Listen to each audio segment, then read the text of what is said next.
Welcome to Kaizen Time, part of the Blood, Sweat, and Business podcast, where we provide constant improvement to businesses through timely, actionable financial solutions.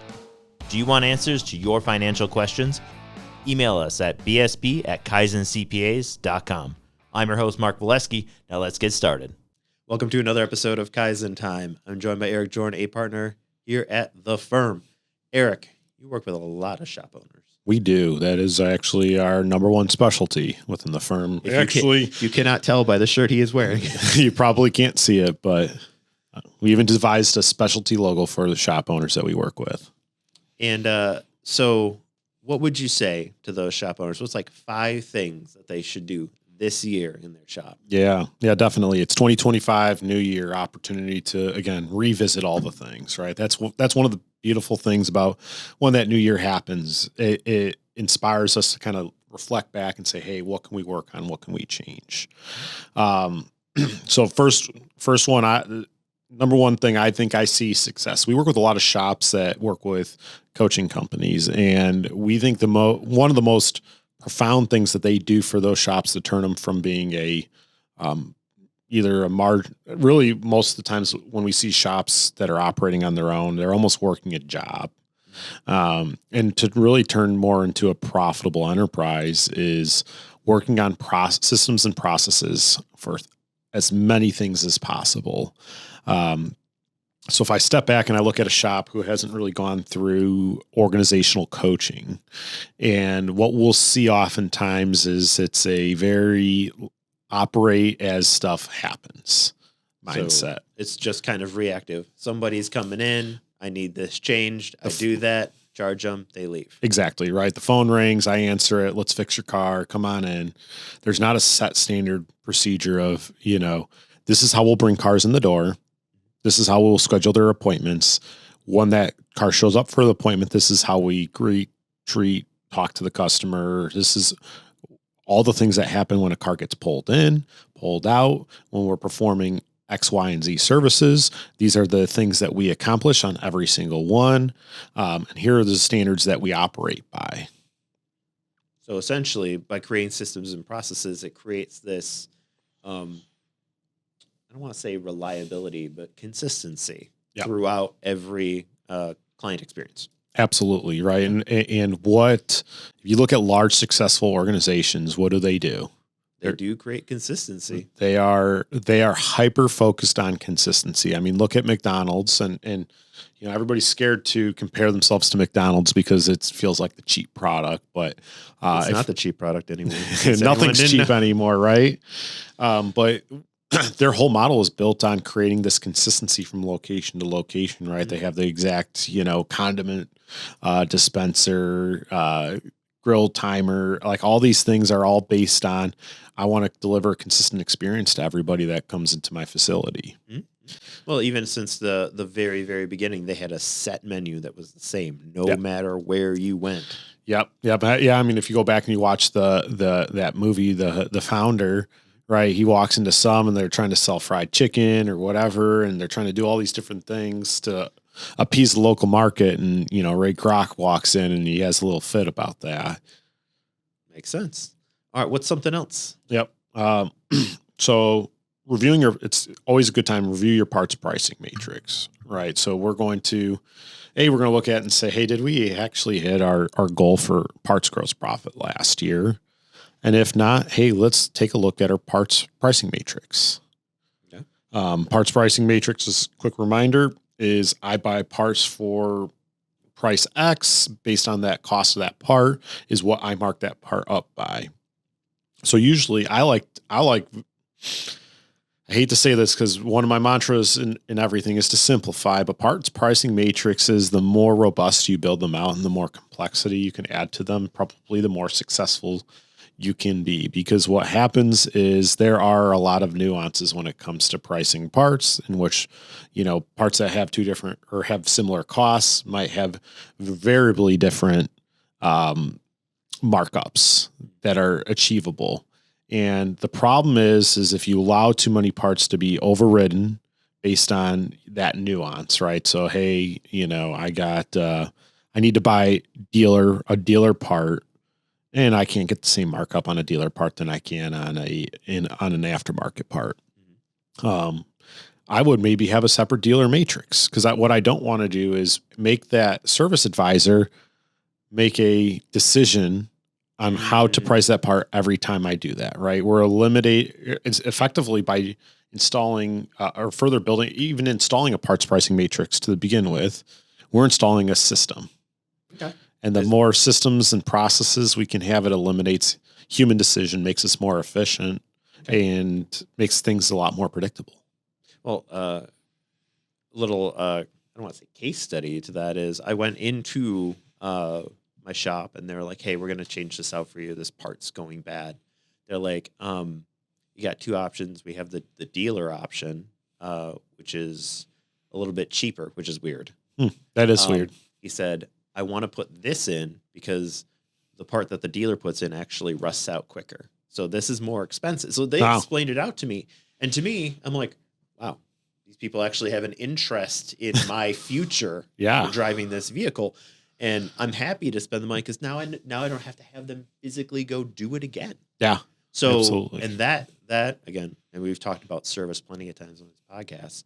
It's not just about the money. It's, the peace of mind. I don't got to worry about that anymore. Absolutely. So yes, and I'm sure they got a better markup on it. Good for them. Yep. Right. It's at the end of the day, it puts the customer in the best place possible. And really it puts them in the best place then too. Yeah, absolutely. Cool. All right. What's next? You got number 3? Yeah. Number 3, it's time to walk around your shop and at your service desk and everything and start taking inventory of, hey, when do I think I might have to replace this piece of equipment, this component, this lift? Do I have to replace a lift?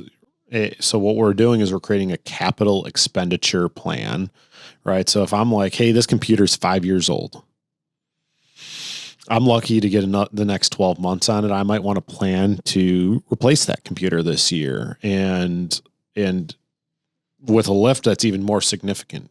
Because why? If I wait for that lift, there's 2 components to it. One, you can financially plan for it. That's a big Huge. one.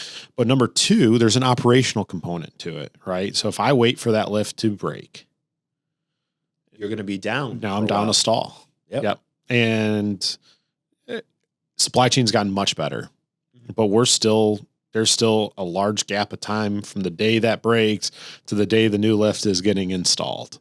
Absolutely. So definitely time to walk through your shop, take stock, take inventory of what you have and what's the life cycle left on that. I mean, it never hurts to just kind of expect it, right? And then, man, it wouldn't hurt just to have one just sitting out back in your storage. That's true. But that would be great, right? Let's say you only got 4 bays. One of them goes down. That's 25% of the work getting done. Absolutely. That could literally be all of your profit for a month. It could be. And here's the other thing. Think of the disruption to your employees. Okay, well, now we got to see if some of you guys can just work a 3rd shift, right? Yep. Sure. All of a sudden employees get upset because they're working 3rd shift because that's not what they signed up for.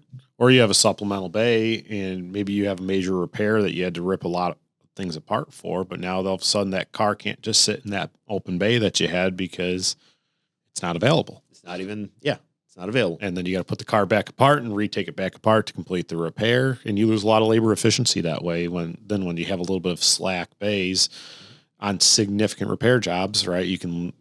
While you wait for the part, you can leave them disassembled.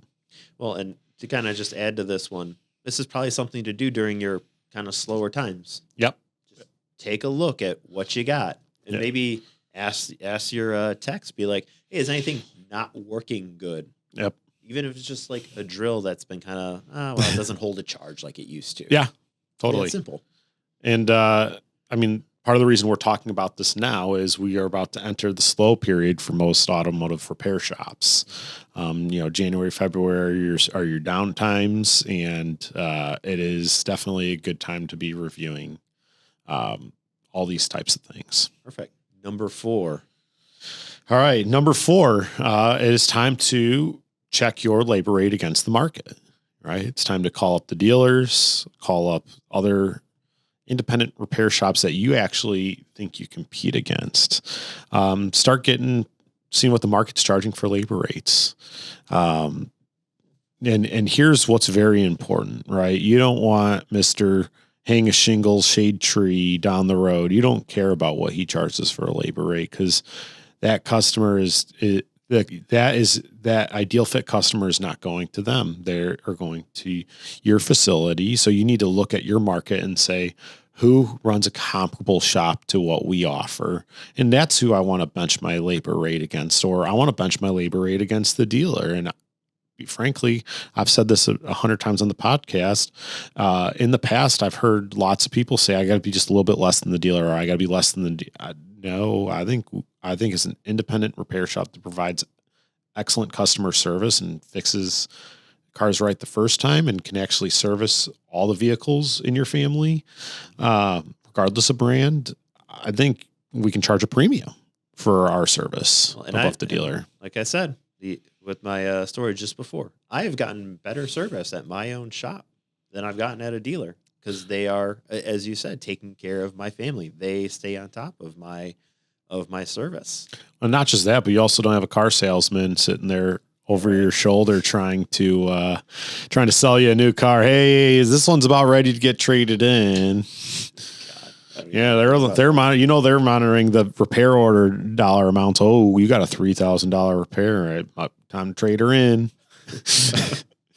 All right. Well, I didn't even think about that. I'm glad no one's ever talked to me about trying to sell me something. As a service writer who worked in the dealer world, I hated nothing more than having a sales guy talk to my customers. I'd go yell at that salesman, say, get out of my service drive.